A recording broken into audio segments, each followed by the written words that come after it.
I was on the heart transplant waitlist for 3 years. 3 years of hospitals, medications, machines keeping me alive. Then the call came. A donor had been found.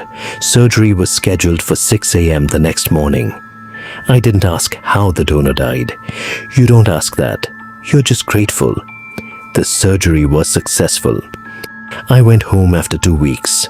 For the first month, everything was fine. Then the dreams started.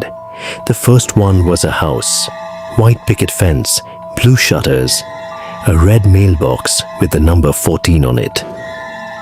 I'd never seen this house before, but in the dream, I knew exactly where the spare key was hidden, under the third stone on the left side of the porch. I woke up drenched in sweat.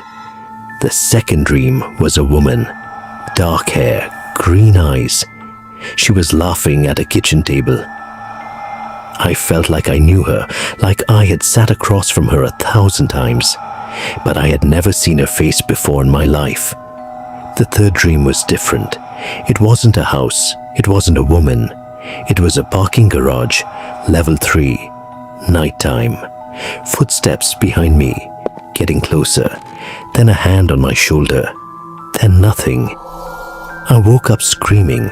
I told my doctor about the dreams. He called it post-surgical anxiety, gave me sleeping pills. They didn't help.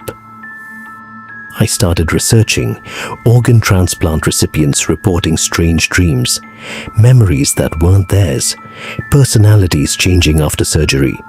Doctors call it cellular memory, the idea that organs carry traces of their donors' experiences. Most of the medical community dismisses it. I didn't dismiss it anymore. I hired a private investigator, gave him everything I had.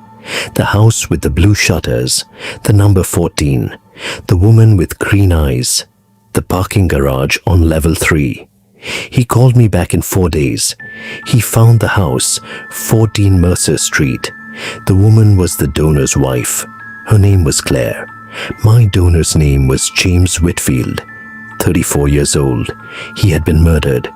Parking garage, level 3, downtown Cincinnati, 6 months before my surgery. The case was still open. No suspects, no arrests. I called the detective on the case and told him everything. He went quiet for a long time. Then he asked me one question. He said, "In your dream, the hand on your shoulder, did you see a ring?" I thought about it. A silver ring, left hand, with a small blue stone. The detective went very quiet. He said, "We never released that detail to the public.